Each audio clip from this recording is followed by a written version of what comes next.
ہاں ہاں وہ میرا بھائی ہے. یاد رکھنا بہنیں بھائی سے پیار بہت کرتی ہے, بیٹیاں باپ سے پیار بہت کرتی ہے, لیکن بڑی معذرت کے ساتھ جو ہم سے پیار کرتا ہے ہم نے کبھی اس کے پیار کی قدر نہیں کی. اور ایک بات کسی بہت بڑے بزرگ نے کہی تھی, اگر پیار کرنے والوں کی قدر نہیں کرو گے تو ایک دن وہ آئے گا کہ تم پیار کو ترس جاؤ گے.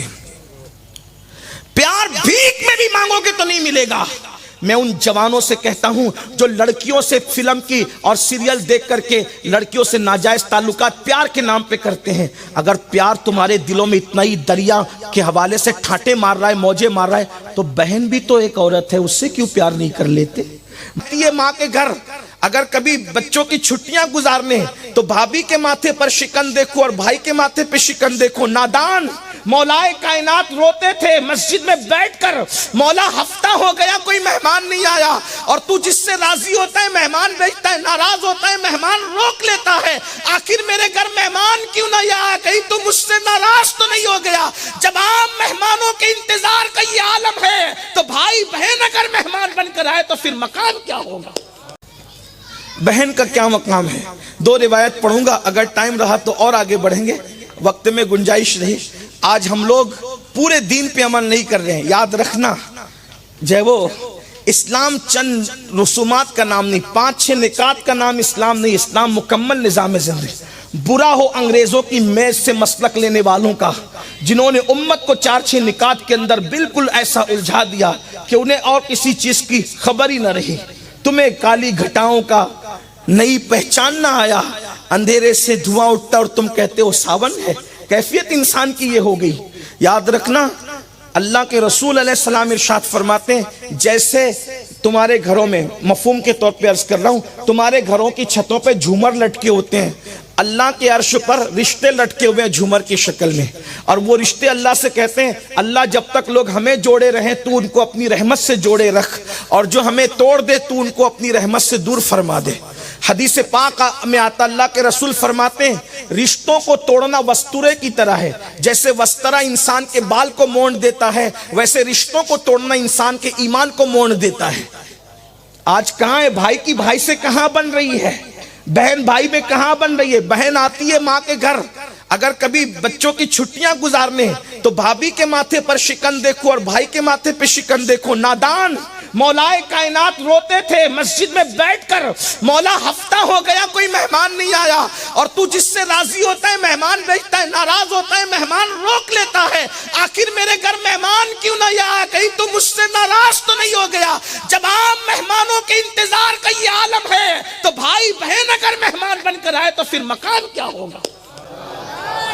لیکن سب بھلا رہے ہو, سب بھلا رہے ہو. صرف داڑھی, ٹوپی, کرتا پاجامہ, چند چیزوں میں دین کو سمیٹ لیا. داڑھی کی اہمیت اپنی جگہ, میں اس پہ بیان کرتا رہتا ہوں. ٹوپی کی اہمیت اپنی جگہ. نماز پر تو شاید میں نے کوئی بیان ہی ایسا ہو جس میں نے نماز کی اہمیت بیان نہ کی.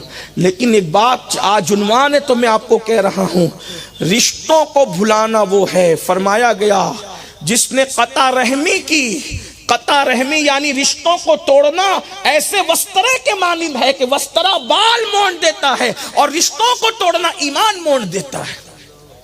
بہن کی بات چلی ہے, آئیے میں اپنے نبی کی بہن کی بات, اپنے آقا کی بہن کی بات, سید العالمین کی بہن کی بات کروں. حضور علیہ الصلوۃ والتسلیم کا نہ کوئی حقیقی بھائی تھا نہ کوئی حقیقی بہن تھی, نہیں. حضور علیہ الصلوۃ والتسلیم کو اللہ نے صدف آمنہ سے اکیلے پیدا کیا تھا. اللہ کو یہ منظور نہ تھا کہ جس صدف گوہر کے اندر میرا محبوب رہے اس سے پہلے کوئی آئے یا اس کے بعد کوئی آئے. صدف گوہر آمنہ میں میرا محبوب ہے, نہ اس سے پہلے اس میں کوئی آئے نہ اس کے بعد. اس لیے کہ جب دو بھائی میں حالانکہ بڑا فرق ہوتا ہے, کبھی جھگڑا ہوتا ہے تو وہ بھائی کہتا ہے چپ, تو کون ہے؟ جس ماں کا دودھ تو نے پیا ہے اس کا دودھ میں نے بھی پیا ہے, جو تیرا باپ ہے وہی میرا باپ ہے. جھگڑے میں یہ ہوتا رہتا ہے. یعنی کہ انسان اپنی برابری کا اعلان کرتا ہے جھگڑوں میں. جس ماں کا دودھ تو نے پیا اس ماں کا دودھ میں نے پیا، جو تیرا باپ وہ میرا باپ، جو تیرا نسب وہ میرا نسب، جو تیری گود جس گود میں تو پلا اس گود میں ہی پلا۔ قدرت کو گوارا ہی نہ ہوا، محبوب جس صدف گوہر آمنہ میں رہے اس میں کسی اور کو رکھوں کیوں، محبوب کوئی تیری برابری کبھی نہ کرے۔ اور والد بزرگوار تو جب 2 مہینے کے تھے ماں کے شکم میں میرے آقا، تبھی دنیا سے کوچ کر گئے، پردہ فرما گئے۔ 6 سال کے تھے امی پردہ فرما گئی۔ انہوں نے زیادہ تر دودھ نوش فرمایا ہے حضرت حلیمہ سعدیہ کے سینہ اقدس سے۔ ان کے ایک بیٹے تھے جن کا نام عبداللہ تھا اور ایک بیٹی تھی جن کا نام شیمہ تھا، جسے لوگ شیمہ بھی کہتے ہیں، میں کوئی نام کے تلفظ میں الجھانا نہیں چاہتا۔ شیمہ بڑی پیار کرتی تھی حضور سے، بلکہ حلیمہ کا پورا گھر ہی پیار کرتا تھا۔ حضور علیہ السلام جب 4 سال کی عمر میں واپس لوٹ کر کے آئے اپنے گھر، اپنی امی جان کے گھر، پھر حضور علیہ السلام کبھی لوٹ کر حضرت حلیمہ کے گھر نہیں گئے، موقع ہی نہیں ملا، کیونکہ حضور علیہ السلام کی زندگی بہت مصروف زندگی تھی، بلکہ مصروفیت کے ساتھ ساتھ بہت دکھ دیے لوگوں نے۔ حضور علیہ السلام کی 63 سالہ زندگی کا جب اندازہ لگایا گیا، تخمینہ لگایا گیا، تو پتہ چلا 63 سال میں صرف 3 سال، پورے 63 سال میں جب نکالا جاتا ہے تو صرف 3 سال ملتے ہیں جس میں حضور علیہ السلام خوش رہے ہوں، باقی کے 60 سال حضور پہ غموں کے پہاڑ توڑے گئے۔ آقا علیہ السلام فرماتے مجھے اتنا ستایا گیا کہ اتنا کسی کو نہیں ستایا، مصروفیتوں نے موقع نہیں دیا، وقت نہیں دیا، بڑی مصروف زندگی گزری، کبھی نہیں گئے۔ حنین کی جنگ میں اللہ کے رسول علیہ السلام اس طرف گئے، حلیمہ سعدیہ کے علاقے میں۔ حنین کی جب مکہ فتح ہو گیا تو اس کے کچھ دنوں کے بعد اللہ کے رسول جنگ حنین ہزاروں صحابہ کا لشکر لے کر گئے اور حنین کے مشرکین ہار گئے اور اللہ نے فتح نصیب فرمائی۔ اس میں مال غنیمت بہت ملا۔ جب مال غنیمت بہت ملا تو اللہ کے رسول علیہ الصلوۃ والتسلیم نے جو ہے وہ 3 دن تک مال غنیمت کو تقسیم کرنے میں توقف فرمایا، یعنی رکے آپ۔ اس لیے رکے کہ اللہ کے رسول علیہ السلام کو اس بات کا احساس تھا کہ یہ علاقہ میری ماں حلیمہ سعدیہ کا علاقہ ہے، ہو سکتا ہے کہ ان کے رشتہ داروں کی چیزیں بھی غنیمت میں آ گئی، حالانکہ غنیمت میں جس کی بھی چیز آ جائے وہ غنیمت ہے، احکام ہے، لڑنے کے لیے جو آیا اللہ اکبر تو وہ مال غنیمت ہے، لیکن توقف فرمایا بہرحال۔ اور پھر جب تقسیم ہو گیا تو تقسیم کے بعد ایک خاتون آئی اور آنے کے بعد اس نے صحابہ سے کہا کہ محمد کہاں ہے، اور جب کیونکہ اس لہجے میں کوئی بات نہیں کرتا تھا، نہ کسی کو حق تھا بات کرنے کا، کہا محمد کہاں ہے، تو اصحاب پاک نے فرمایا تمہیں کیا کام ہے، کہا میں ان کی بہن ہوں، میں ان کی بہن ہوں۔ انہوں نے کہا ان کی بہن ہم تو پہلی بار سن رہے ہیں، کہا ان کو صرف اتنا کہہ دو تمہاری بہن ملنا چاہتی ہے، اور اس کے بعد کہنا کہ میرا نام شیمہ ہے اور میں حلیمہ سعدیہ کی بیٹی ہوں۔ اللہ کے رسول نے فرمایا ابھی تک وہ 4 سال کی عمر میں جو جدائی ہوئی تھی اب تک شیمہ سے کوئی ملاقات نہ تھی۔ حضرت شیمہ کو فوراً آقا نے بلا ان کو، وہ آئی اور آنے کے بعد کہا پہچانا میں تمہاری بہن ہوں، تو اللہ کے رسول علیہ السلام نے حضرت شیمہ کی طرف دیکھا، مسکرایا اور مسکرا کے فرمایا کہ شیمہ کوئی ایک بات تو ایسی بتا دو جس سے میں تمہیں پہچان لوں کہ تم ہی شیمہ ہو، تم میری بہن ہو۔ ایک طویل عرصہ بیتا ہے تمہارے اور میرے درمیان جدائی کو، اور اب تم آئی اور کہتی ہو کہ میں تمہاری بہن ہوں، اور پھر مقدمہ یہ لے کر آئی کہ میرے سسرال والوں کے جانور مال غنیمت میں آ گئے، میں وہ چھڑانے کے لیے آئی ہوں۔ میرے سسرال کے بہت سارے لوگ غلام اور کنیز بن کر کے آ گئے، میں وہ چھڑانے کے لیے آئی ہوں۔ مال غنیمت تقسیم ہو چکا ہے اور سب اپنے اپنے مال کے مالک ہو چکے ہیں۔ حضرت شیمہ نے کہا ایک بات کہوں جو صرف آپ کو معلوم ہے اور مجھے معلوم ہے، تیسرا کوئی نہیں جانتا، میں وہ کہوں گی تو آپ کو اندازہ ہو جائے گا کہ میں ہی شیمہ ہوں۔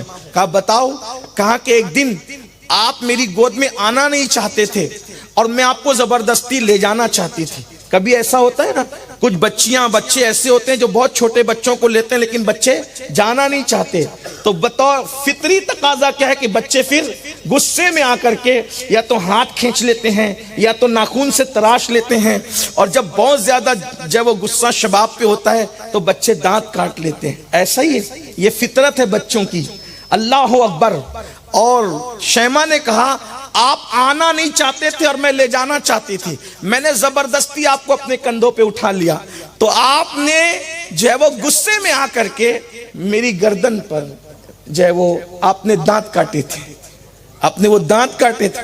حضور علیہ السلام یہ سن کر اتنا ہنسے کہ حضور علیہ السلام کی داڑیں نظر آئی۔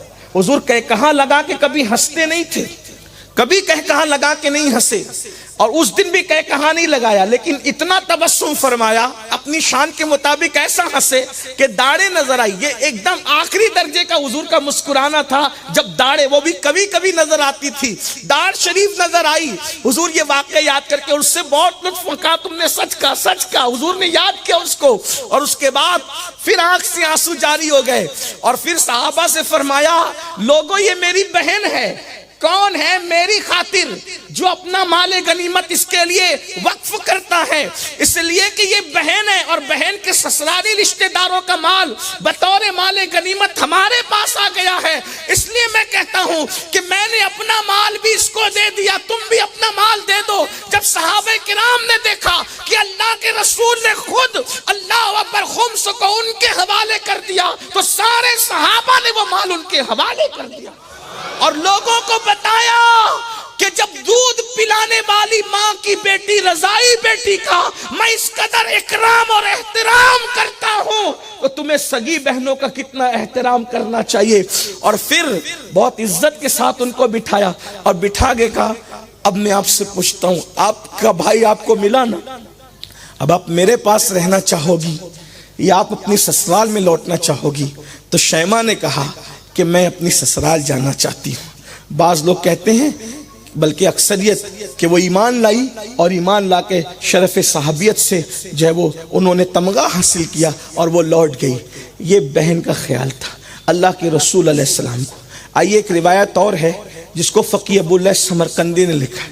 آج بہنیں اگر طلاق پا کر گھر آ جائیں، اگر بہنیں طلاق پا کر گھر آ جائیں، اس کی زندگی جہنم بن جاتی ہے، جہنم، اس کو کوئی اختیار نہیں کرتا۔ بھائی لوگ تو خاص طور پہ ایکسپٹ کرنے کو تیار نہیں ہوتے۔ اگر خواتین سن رہی ہو تو میری ان سے گزارش ہے، پہلی بات تو کوشش کیا کرو نباہ کی، لیکن اگر کسی قسمت کی ماری وقت کی ہاری کو اگر طلاق دے دیا گیا تو یاد رکھنا، بھائی اس کو ریجیکٹ نہ کریں، بھابیاں اس کو نظر انداز نہ کریں، اس کو سہارا دے، سنبھالا دیں، اور کوشش کریں کہ اچھی جگہ جب تک رشتہ نہیں آ جاتا، پھر اس کے ہاتھ سرخ نہیں ہو جاتے، جب تک وہ سہاگن نہیں بن جاتی، اس کو سہارا دیجیے۔ اس لیے کہ ایسی ہی بہت سی بچیاں جن کو سماج سہارا نہیں دیتا، جن کو گھر والے سہارا نہیں دیتے، تو ان کے قدم پھر غلط راستے کی طرف اٹھنا شروع ہو جاتے ہیں۔ اللہ کے رسول علیہ السلام نے ارشاد فرمایا، طلاق پانے والی بیٹی کو جو گھر میں رکھ کر کے اس کی اچھی پرورش کر کے اس کو سہارا دے گا، اس کی آبرو کا تحفظ کرے گا، آقا ارشاد فرماتے ہیں، میں محمد اعلان کرتا ہوں کہ اللہ اس کو بخش دے گا اور اس کو قیامت کے دن عرش کا سایہ عطا فرمائے گا۔ طلاق پانے والی بیٹی جس کے گھر آ جائے، اللہ کسی کو وہ دن نہ دکھائے کہ کسی کی بیٹی طلاق پا کے گھر آئے، لیکن اللہ کے رسول کی شہزادیوں کے ساتھ ایسا ظلم کیا گیا۔ اگر کسی کی بیٹی طلاق پا کر کے مظلومہ گھر آتی ہے تو اس کا مطلب یہ ہے کہ سنت غیر اختیاری پر اللہ نے اس کو عمل کا موقع دے دیا۔ وہ اس کو عیب نہ سمجھے، بوجھ نہ سمجھے۔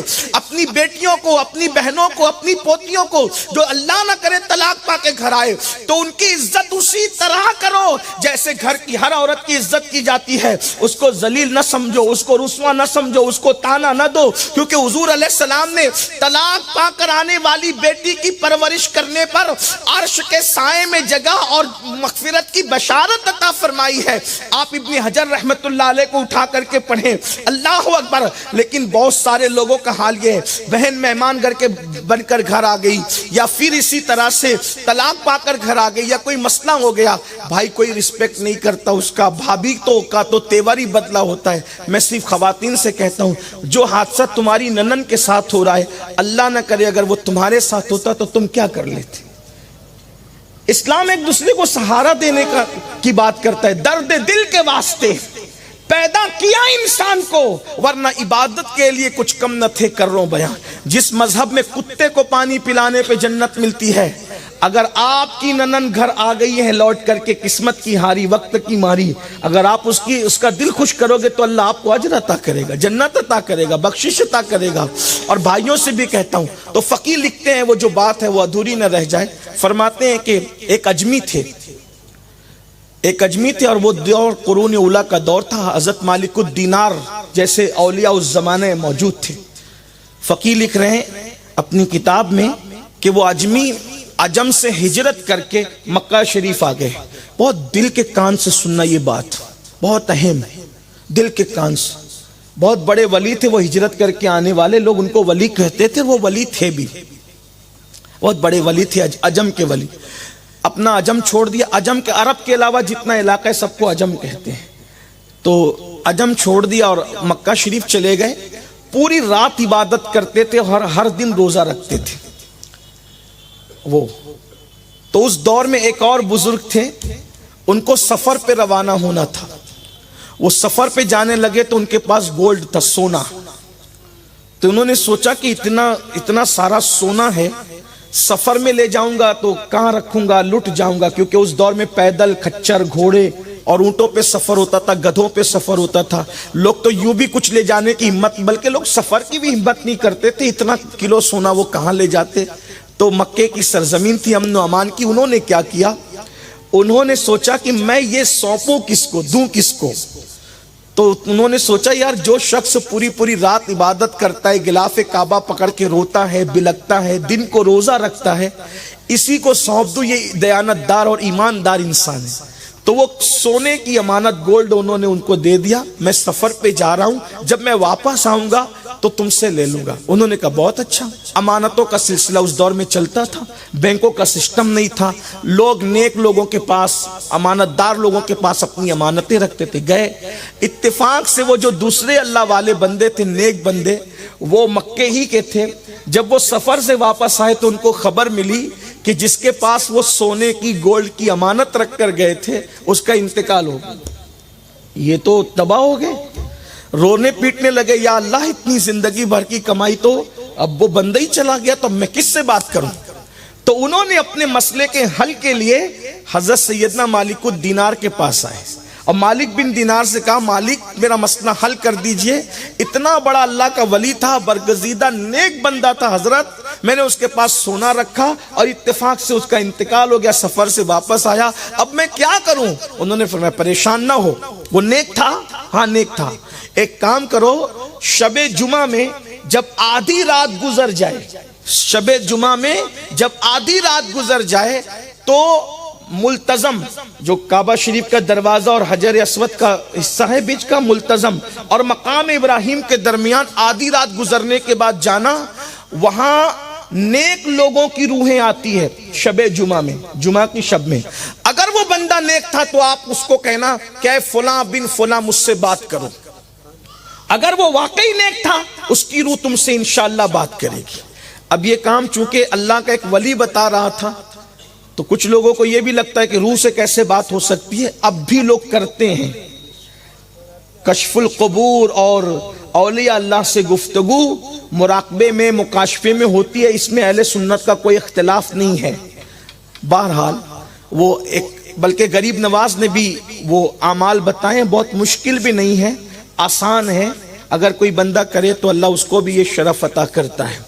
بلکہ ہمارے مشائخ ماہرہ مطہرہ میں تو باضابطہ طور پر اس معاملے میں بہت شہرت رہی ہے۔ مشائخ سرکار حمزہ عینی کو لے لیں، حضور اچھے میاں کو لے لیں، سرکار نور حضور مفتی اعظم کے پیر و مرشد ان کو لے لیں، ایک الگ سا عنوان ہے کہ کشف القبور کیسے ہوتا ہے اور پھر کس طرح باتیں ہوتی ہیں۔ مشکل نہیں ہے، آسان ہے۔ میں تو کہتا ہوں سب آسان ہے۔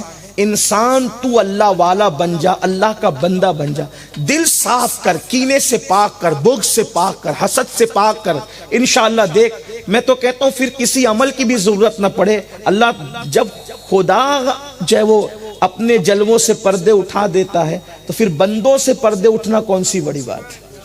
کوئی بندہ ہو کر اس کا دیکھے، آنکھ والا جو تیرا بن کے تماشا دیکھے۔ لوگوں کو ایسا لگتا ہے کہ کہیں یہ بہت دور کی بات تو نہیں ہو رہی ہے، بالکل ایسے ہی ہے۔ مچھلی کو کوئی مچھلی کہے کہ بہن باہر وہ کنارے کی طرف نہ جانا ورنہ جال میں پھنس جائے گی، شکاری بیٹھا ہے، پکڑ لے گا, کاٹے گا, مرچ مسالہ لگا کر کے بھون کے کھا لے گا. تو مچھلی کہہ رہے یہ سب پھیکم پھاک بات ہے, کوئی ایسا بھی کوئی ہو سکتا ہے؟ کوئی کنارے بیٹھ کر جال تانے بیٹھو. تو جیسے وہ چھوٹی سی مچھلی دریا کے باہر کی کائنات کو نہیں جانتی, ویسے ہم لوگ ہیں. ہم لوگ اپنی کائنات, پیسہ دھیلا کھانا پینے کے علاوہ تیسری کوئی بات جانتے ہی نہیں ہے. لیکن جنہیں یار کا پتہ ملتا ہے انہیں پتہ ہے کہ کائنات میں وسعتیں کتنی ہے, ستاروں کے آگے جہاں اور بھی ہے, ابھی عشق کے امتحان اور بھی ہے, تو شاہی ہے پرواز ہے کام تیرا, تیرے سامنے آسماں اور بھی ہے. یہ کائنات یہیں پر جو وہ تمام نہیں ہو جاتی, ذرے ذرے میں کچھ بسا ہوا ہے, قطرے قطرے میں کچھ بسا ہوا ہے, پتے پتے میں کچھ بسا ہوا ہے. اس لیے کہ بسانے والا بڑا قادر ہے, بڑا قیوم ہے, بڑا حی ہے, اس کی شان ہے. ہم نے سب کو پہچاننے کی کوشش کی, رب کو پہچاننے کی کوشش نہیں کی, اسی لیے کھانے پینے میں الجھے ہیں. کبھی سوچ تو صحیح, او کھانے کے لیے جینے والے, جینے کے لیے کھا کے دیکھ, بولنے کے لیے زندہ رہنے والے, زندہ رہنے کے لیے بول کے دیکھ. جب تو سب سے آنکھ بند کرے گا تو یار بے حجاب ہوگا, جب تو سب سے منہ بند کرے گا تو یار کلام کرے گا, جب تو سب سے کان بند کرے گا تو یار کی باتیں سنے گا. مگر کب؟ تجھے تو گانے سننے سے فرصت نہیں, تجھے تو غیبت سننے سے فرصت نہیں, تجھے تو گالیاں سننے سے فرصت نہیں. اس لیے یہ باتیں لوگوں کو اچھمبا لگتا ہے. یاد رکھیے گا, اللہ اکبر, دنیا میں جسموں کا جہاں اور ہے, روحوں کا جہاں اور, بڑی خوبصورت کائنات ہے. دلوں کی دنیا بڑی خوبصورت کائنات ہے, روحوں کی دنیا بڑی خوبصورت کائنات ہے. اللہ اکبر, عالم بالا کی دنیا جو اس کو جانے وہی جانے. اسی لیے تو جن کو یہ پتہ مل جاتا ہے, اللہ اکبر, وہ دنیا میں ایسے رہتے جیسے کشتی دریا میں رہتی ہے. الگ سے عنوان عرض کیا کر رہا تھا, حضرت مالک الدینار نے فرمایا کہ تم شب جمعہ میں نصف شب گزرنے کے بعد اس کو آواز دینا, او فلاں ابن فلاں مجھ سے بات کر.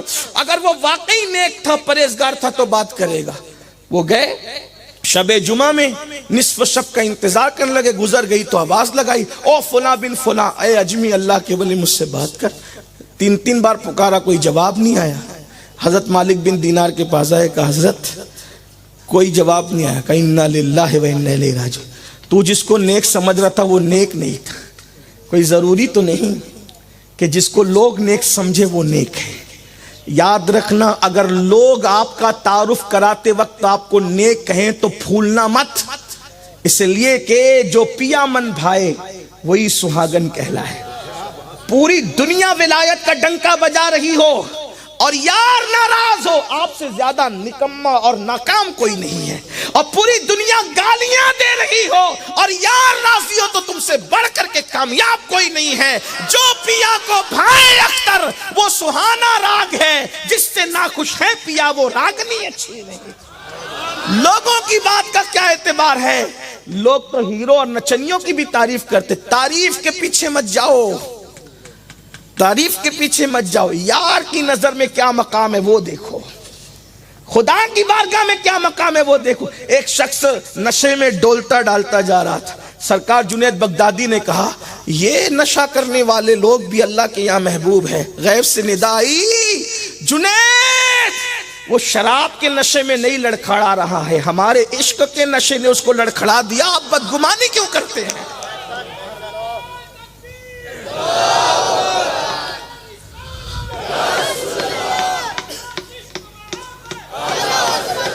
اس لیے کسی کے گناہ کو بھی دیکھ کر اپنے آپ کو بہتر نہ سمجھو. ہو سکتا ہے جسے ہم گناہ سمجھ رہے وہی وہ عبادت ہو اس کی. بڑی باتیں بہت, اگر میں اس کو اوراق پلٹنے لگوں اور جو ذہن کی طرف ابھی مضامین آ رہے ہیں تو بہت وقت جائے گا. لیکن میں نے پہلے کہا کہ یہ خطاب کی محفل میں, نکاح کی محفل, تو میں عرض کیا کر رہا تھا, کہا کہ تو پہچاننے میں گڑبڑا گیا, یعنی تو نے غلطی کر دی. جس کو ولی سمجھ رہا تھا وہ ولی نہیں. اب جاؤ, دوسرا علاج یہ ہے کہ تو یمن جا, اور یمن جا, وہاں پر ایک کنواں ہے جس کو بیر برہوت کہتے ہیں. وہاں پر جہنمیوں کی روحیں ہیں, اور وہاں جا کر اب کہنا, آواز لگانا, وہ تجھ سے بات کرے گا. جب یہاں نہ ملا اہل جنت میں تو اہل جہنم میں ملے گا. بس وہاں پہنچے اور وہاں آواز لگائی.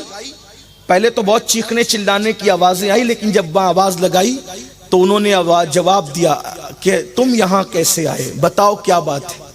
تو کہا وہ میرا سونا جو رکھ کے گیا تھا وہ کیا ہوا؟ کہا میرے گھر میں جہاں زینہ ہے میں نے دفن کیا، میں نے تمہاری امانت میں خیانت نہیں کی۔ کہا تم نے میری امانت میں خیانت نہیں کی، اتنے بڑے اللہ والے رات رات بھر عبادت، طواف، قرآن اور دن کو روزہ، جہنم میں کیسے آ گئے؟ کہا کہ ایک گناہ کی وجہ سے۔ واقعی میں نیک ہوں، واقعی اللہ والا ہوں، اللہ کا مقرب بندہ ہوں، ایک گناہ مجھے یہاں لے آیا ہے اور میں جہنم کے دروازے پہ لٹکا ہوا ہوں۔ کہا وہ کیسے؟ کہا جب میرا انتقال ہوا تو میری عبادتیں، میری ریاضتیں، میری تلاوتیں، میرے طواف، مکہ میں قیام، راتوں کا جگنا، دن کو روزہ رکھنا، گڑ گڑانا، آہو بکا کرنا، یہ سب اللہ کی بارگاہ میں رکھے گئے۔ تو مولا نے مجھ سے پوچھا، او بندے جب تو ہجرت کر کے مکہ گیا تھا، مکہ جانا تیرے لیے فرض نہ تھا، مگر تیری ایک لوتی بہن تھی، تو اس کو چھوڑ کر کیوں گیا تھا؟ کیا تجھے پتا ہے اس کے بعد وہ بھوکی رہی، فاقے سے رہی، پھٹا پرانا پہنا، تو اچھا کھاتا رہا، اچھا پہنتا رہا، تو نے بہن کا خیال نہیں کیا، اس کی حق تلفی کی، اس لیے تیری عبادتیں تیرے منہ پہ مار دی گئی۔ اب جب تک تو بہن کو راضی نہیں کرے گا اس وقت تک تیری عبادتیں تجھے فائدہ نہیں دے گی۔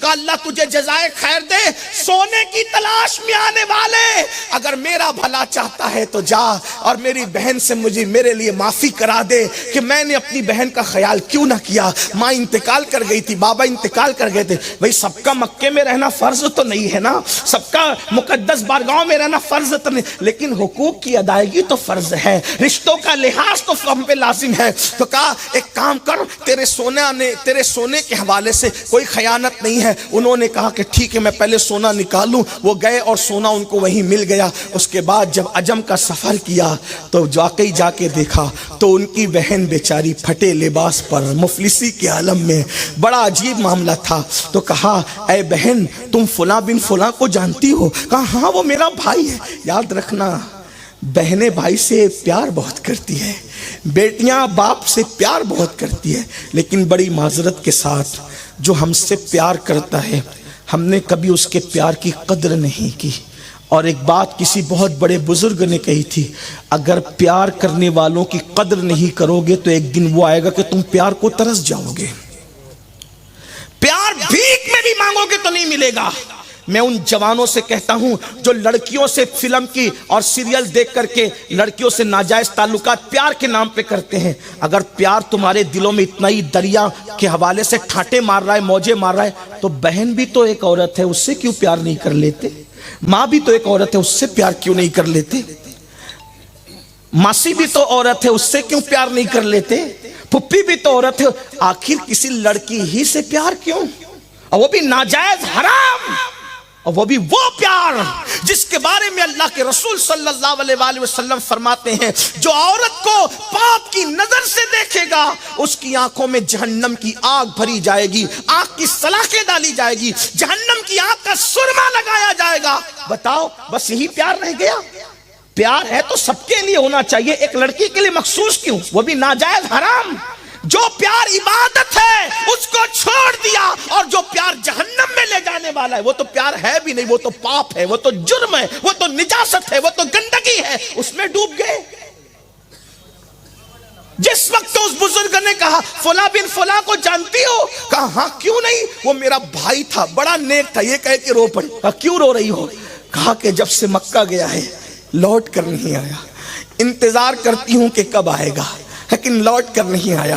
اس کے جانے کے بعد میرا حال برا ہو گیا، کیونکہ کسی نے سہارا نہیں دیا، فاقہ کشی تھی، لباس میسر نہیں آئے، بڑی قسم پرسی میں گزری، لیکن اب بھی انتظار ہے کہ میرا بھائی آ جائے گا لوٹ کر۔ تو کہا ایک کام کرو، اب تمہارا بھائی کبھی لوٹ کر نہیں آئے گا، وہ کبھی واپس نہیں آئے گا، البتہ اتنا ہے کہ صرف تمہاری حق تلفی کی وجہ سے اس نے تمہارا حق ادا نہیں کیا۔ اتنا نیک بھائی جہنم کے دروازے پر ہے، اور میں وہ خبر لے کر آیا ہوں، اگر تم معاف کر دو، جو چاہے لے لو، اپنے بھائی کو معاف کر دو۔ کہا میں لے کر کیا کروں گی، میرے بھائی کو میں نے یوں ہی اپنے حقوق معاف کیے۔ ادھر اس نے معاف کیا اور کہا کہ کچھ وقت میرے گھر تو گزارو، بھائی کا پیغام لے کر آئے۔ اسی رات سوئے تو خواب میں دیکھا، اللہ تجھے جزائے خیر دے، بس بہن نے معاف کیا، اللہ نے جنت کے دروازے میرے لیے کھول دی۔ یہ رشتے ہیں، رشتے داریاں ہیں. آج یہ سب کچھ ختم ہوتا جا رہا ہے مشینوں کی وجہ. بلکہ اب تو ایسا ہے، کہیں تو پہلے تقریر میں ہمارے مقرر لوگ کہتے تھے جب دیکھو جب بیوی کے پاس بیٹھا رہتا ہے اسی میں مگن رہتا ہے. اب تو بیوی بھی چھوٹ گئی، اب تو صرف موبائل ہے، بیوی کے کمرے میں بھی موبائل. کبھی کبھی طلاق تک کی نوبت آ رہی ہے. مسلمانوں کیا ہو رہا ہے؟ بچوں کو بھی ٹائم نہیں دے رہے ہیں، موبائل میں ڈوبے ہوئے ہیں. رشتوں کا خیال کرو، رشتے بہت اہم ہیں. اور یاد رکھنا بیشتر لوگ صرف رشتوں کا خیال کرنے کی وجہ سے بخشے جائیں گے، اور بیشتر لوگ صرف رشتوں کی حق تلفی کرنے کی وجہ سے جہنم کا ایندھن بن جائیں گے. ان کی عبادتیں کام، اللہ ہماری عبادتوں سے بے نیاز ہے، اس کو کوئی ضرورت نہیں ہماری عبادتوں کی، لیکن بندے محتاج ہیں ہمارے حسن سلوک کے. اللہ کے رسول علیہ السلام نے ہمیں صلہ رحمی کا حکم دیا. آقا ارشاد فرماتے ہیں اگر چاہتے ہو کہ تمہاری عمر بڑھے رشتہ داروں کے ساتھ اچھا سلوک کرو. اگر چاہتے ہو کہ اللہ تمہاری دولت میں اضافہ کرے اپنے رشتہ داروں کے ساتھ اچھا سلوک کرو. کہیں نہ کہیں مجھ جیسے لوگ یہ بات بیان کرنے میں کہیں جھجک محسوس کریں تو اللہ ان پہ رحم فرمائے، لیکن حق بیان کر دیتا ہوں. مدرسہ بنانے سے زیادہ، مسجد بنانے سے زیادہ، اور کچھ بھی سال ثواب کرنے سے زیادہ، مسجدوں کے گنبدوں مینار بنانے سے زیادہ، سب سے زیادہ ثواب اگر آپ کو کبھی ملتا ہے تو آپ کے رشتہ داروں پہ خرچ کرنے کی وجہ سے ملتا ہے. ماں پہ خرچ کرو، گھر والوں پہ اولین حقدار ہے. آپ دیکھیں حضور نے رشتہ داروں کا کتنا خیال کیا. حضور معراج پر بھی گئے تو بہن کے گھر سے گئے.